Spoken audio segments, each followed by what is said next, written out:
Vysokou strechou, kde si pod nebom a nikto netuší, jak ti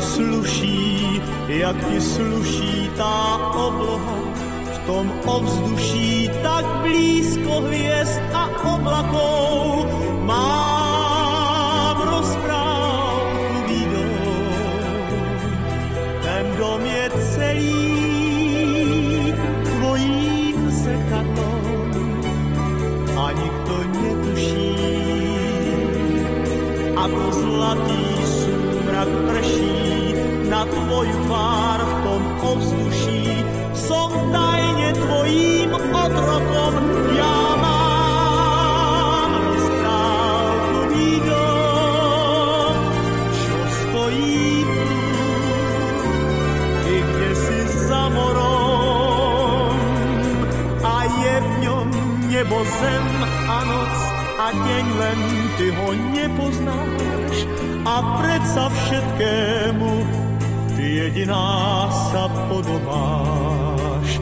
Mám rozprávkový dom s vysokou strechou, kde si pod nebom a nikto netuší, ako sluší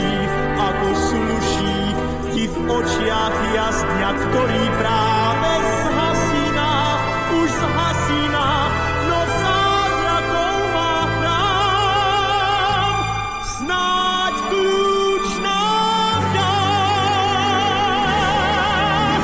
Mám rozprávkový dom s vysokou strechou, kde si pod nebom a nikto netuší,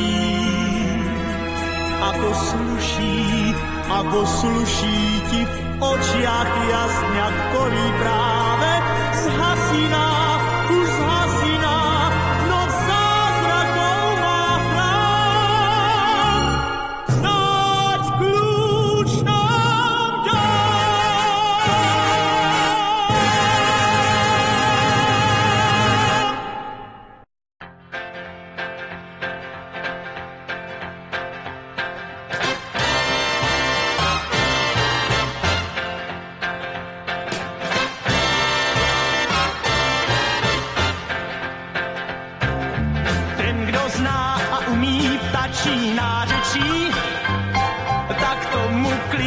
Každej sa raz dosvědčí, jak je krásný chodit v sadě sám. Já to znám. Poslouchal jsem jednou kosa v neděli, jak se k sobě měli, když tu seděli.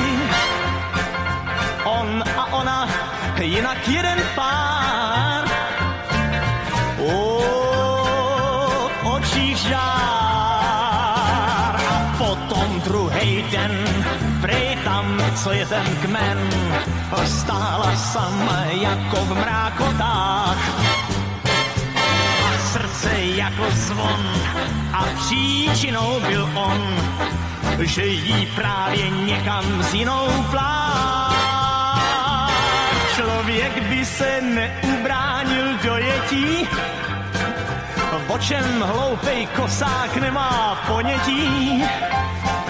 Proto bývám vždycky v sadě sám.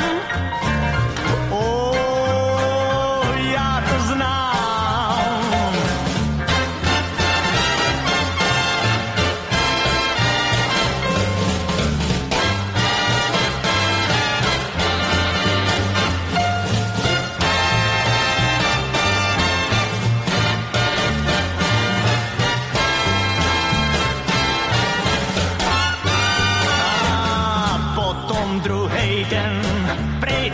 Co je ten kmen, a stála sama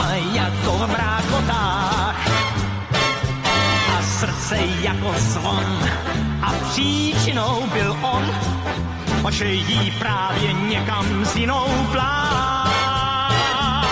Člověk by se neubránil dojetí, o čem hloupej kosák nemá ponětí. A proto bejvám v sadě vždycky sám. Já to znám. Já to znám. Já to znám. Já to znám.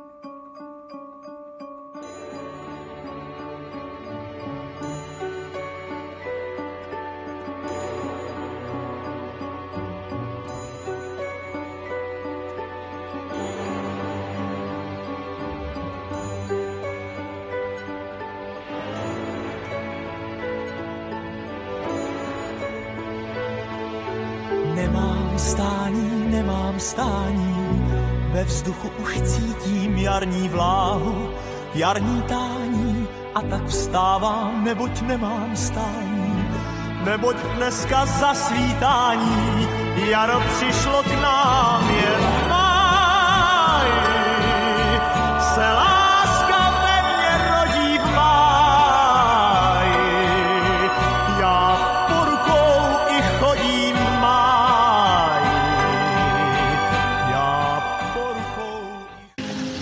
Vítajte u nás. Je mi veľkou cťou vás privítať, pani. To je moja dcera. Pane, dlho som na vás čakala, konečne sa mi to splnilo. Vítajte u nás, poďte ďalej. Je sa práve, to je môj štajčer majstrov. Vítam vás v mene svojom aj 1700 občanov obce, vy sa určite chceli dneska s vami stretnúť.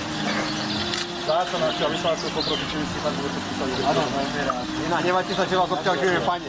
Ja ešte raz som tešil. Áno, keby si nechali vymenený autograf, bolo by nám veľkou cťou. To niekto chce. Pre nás to je čest, pane. Dobre. Idem dole. Tuto krásne. Áno, krásne. Už to je krásne, že ste tu. To je nádhera. Máme zážitok. Priateľ napíš. Že přijetí.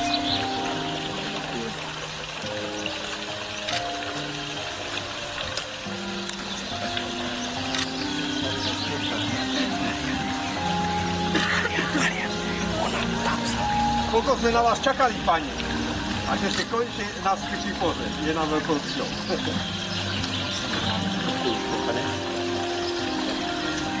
Pani, vítajte u nás.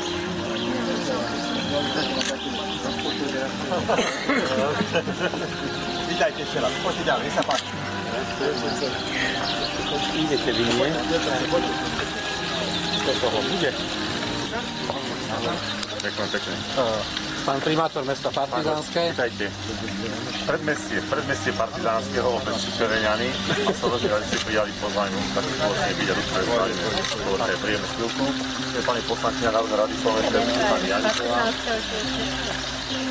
To je moja manželka.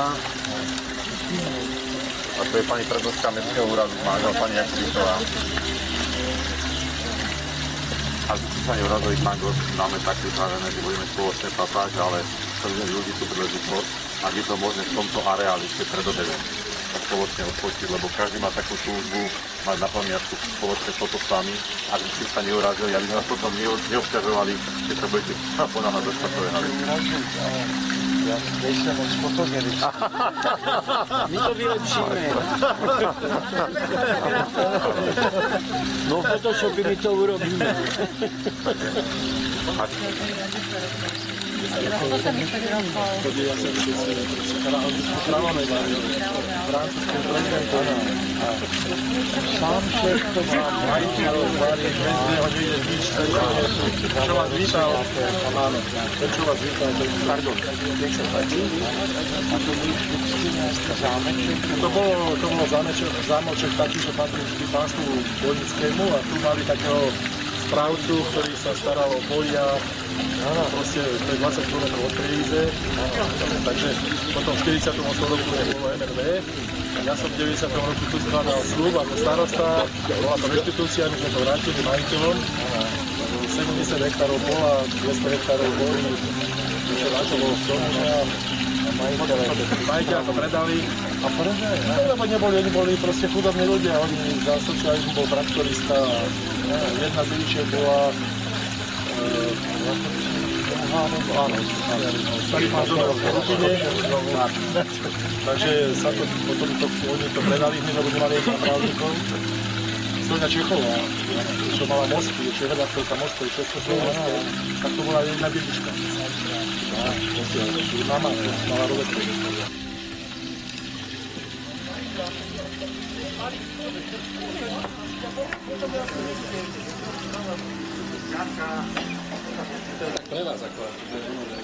Dobrú chuť.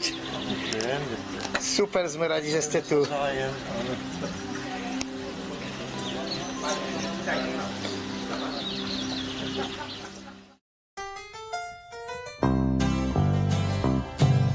Ráno jedu dál, mě čeká další sál a tam rozjedeme znova ten velký seriál. V něm všechny díly jsou, jak jedno velký show. Auto, hotel, šatna, scéna a tak dál. V prvním díle vím, že když v dálce zabloudím, v druhým stejně najdu dům, kde zpívat mám. V šatně vybírám, co v tom třetím zaspívám. Čtvrtý díl je ze všech nejkratší, tak ho léta znám. Ráno jedu dál, mě čeká další sál a tam rozjedeme znova ten velký